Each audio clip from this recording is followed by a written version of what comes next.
Pinalalakas ni Trump ang kinabukasan sa isang makasaysayang pagbabagong hindi pa nararanasan ng Estados Unidos. Sa unang pagkakataon, isang planta ng nuclear fusion na pangmalaki ang sukat ang opisyal na humiling na ikonekta sa electric grid ng Amerika.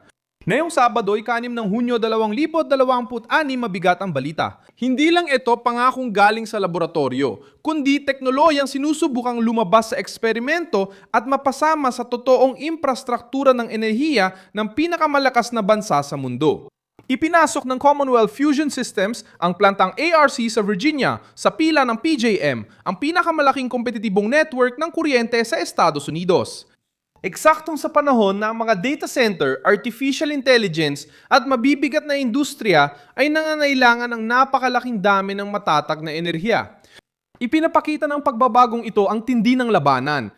Ang lumang politika ay tungkol sa limitasyon at mahal na enerhiya, habang ang bagong karera ng Amerika ay ukol sa kasaganaan, teknolohikal na dominasyon at industrial na lakas. Ano ang bagong ipinanganak sa grid ng kuryente ng Amerika? Paano mababago ng nuclear fusion ang ekonomiya ng mundo? Paano magagamit ni Trump ang bagong era para mauna ang Estados Unidos sa mga kalaban? Ikukwento ko na sa iyo lahat yan. Kung gusto mo ng ganitong klaseng diretsyong nilalaman na walang paligoy-ligoy, mag-subscribe ka na dahil dito may ganitong video araw-araw. Ang Commonwealth Fusion Systems ay nagsumite ng formal na kahilingan para ikonekta ang planta ng ARC sa PJM noong ika-28 ng Abril, 2026. Ito ang tulay ng laboratorio at totoong mundo. Ang planong planta ay inaasahang makakalikha ng humigit kumulang 400 megawatts, sapat na dami para matustusan ng malalaking industrial at komersyal na kliyente, at isang demanda katumbas ng halos 150,000 na kabahayan sa Virginia. Inanunsyo ang planta sa Chesterfield County dahil ang Virginia ay isa sa pinaka-estratehikong lugar ng bagong ekonomiya ng Amerika. Malakas ang presensya ng data center sa estado at tumataas ang demand para sa tuloy-tuloy na enerhiya. Hindi lang lumalago ang artificial intelligence dahil sa cheap, magagandang salita at modernong app. Kailangan din ito ng kuryente at matatag na grid.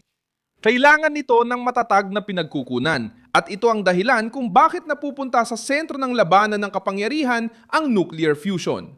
Ang may masaganang enerhiya ay kayang magsanay ng mas maraming AI model, magpatakbo ng mas maraming server, makaakit ng pabrika at masuportahan ang inobasyon. Ang PJM Interconnection ay nagsiserbisyo sa 3 estado at sa Distrito ng Columbia na may kapasidad na umigit kumulang 182,000 megawatts at mahigit 65 milyong consumer. Kapag may kumpanya na humiling ng network connection, dumaraan ito sa masusing technical na proseso gaya ng pag-aaral sa seguridad, katatagan, epekto at posibleng transmission changes. Maaring tumagal ng 4 hanggang 6 na taon ang proseso at target ng kumpanya na sa simula ng dekada 2030 ay may autorisasyon na agad upang maihatid ang enerhiya kapag handa na ang planta. Madaling maintindihan ang pangako ng pangsasanib. Imbes na paghiwa-hiwalayin ang mabibigat na atomo tulad sa nuclear fission, layunin itong pagsamahin ng magagaan na atomo para maglabas ng malaking enerhiya. Ganito rin ang reaksyon na nagpapatakbo sa araw. Ang hamon ay kung paano ito kokontrolin sa mundo ng ligtas, tuloy-tuloy at abot kaya. Ang CFS ay umaasa sa mga high-temperature superconducting magnets para gawing mas maliit, mas episyente at mas malapit sa komersyal na sukat ang reaktor. Mahalaga ang detalyeng ito dahil walang tunay na nuclear fusion kung walang matibay na magnetic control. Kailangang umikot ang plasma sa matitinding kondisyon. Walang karaniwang material ang makakayanan ng init na ito kung direktang tatama sa estruktura, kaya ang mga magnet ang puso ng proyekto. Kontrolado nila ang plasma, pinatatatag ang proseso at naghahanda para sa mas maliit na planta kumpara sa malalaking modelo sa ibang bansa. Sumali rin ang Google dahil alam nilang mahalagang enerhiya sa kalikasan ng artificial intelligence. Lumagda ang kumpanya ng kasunduan para bumili ng 200 megawatts mula sa unang planta ng ARC at dinagdagan pa ang kanilang bahagi sa Commonwealth Fusion Systems. Ipinapakita nitong hindi basta kuryosidad sa laboratorio ang nuclear fusion para sa malalaking kumpanya ng teknolohiya. Naiintindihan nilang sa susunod na dekada, digital na karera ay aasa sa kuryente. Kapag kulang sa matatag na enerhiya, mawawalang pwesto, kaya malinaw kung bakit naghihintay. Dahil ang agenda ni Trump ay direktang tumutugma sa pagbabagong ito. Itinuturing ng administrasyon ni Trump ang enerhiya bilang usaping pambansang seguridad, hindi kasalanang pangkalikasan. Noong Mayo 2025, si Trump ay lumagda ng mga executive order upang pabilisin ang industriyang nuklear ng Amerika, bawasan ang mga hadlang at pasiglahin ang bagong yugto ng mga advanced na reaktor. Inilahad ito ng Departamento ng Enerhiya bilang bahagi ng muling pagsigla ng nuklear sa Estados Unidos na nakatuon sa maasahang enerhiya, pagpapalawak ng kapasidad at pagpapatibay ng industrial na kadena. Inilalagay nito ang nuclear fusion sa plano ng kuryente ng Amerika mula sa pagiging futuristic na konsepto. Hindi kailangan talumpate sa klima ng artificial intelligence. Nangangailangan ito ng kuryente 24 na oras bawat araw. May malakas ding pampulitikang bentahe ang nuclear fusion. Binabasag nito ang argumento ng paglago ng ekonomiya ay kailangang ituring na banta. Kung magiging commercial ito, makakapaghatid ito ng malinis, matatag at saganang enerhiya na walang katulad na basura ng tradisyonal na fission. Hindi nito inaalis lahat ng technical na hamon, pero binabago nito ang usapan. Hindi nagsimula ang proyekto bilang isa pang pangakong ipinilit ng gobyerno. Nagsimula ito sa pribadong kapital, kliyente, technological na pakikipagtulungan at porman na kahilingan sa network.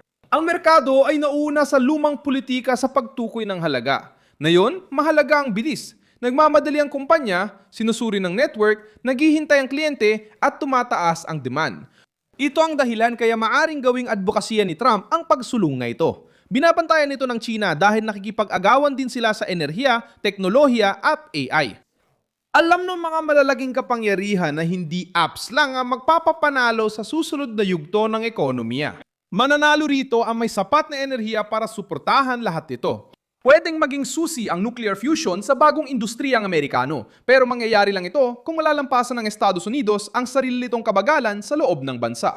Iyan ang babalang kasama sa kahilingang ito ng koneksyon. Dumating na ang hinaharap sa power grid pero kailangang hintayin pa ang mga regulator.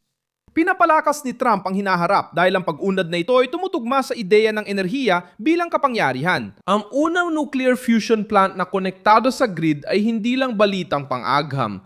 Ipinapakita nito na kayang buksan ng Estados Unidos ang bagong panahon ng masaganang kuryente, malakas na AI at kompetitibong industriya. Ngayon, ang pressure ay mapupunta na sa burokrasya, sa mga operator ng grid at sa patakarang enerhiya ng Amerika.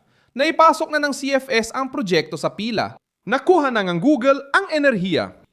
Nasa mapa na ng fusion ang Virginia.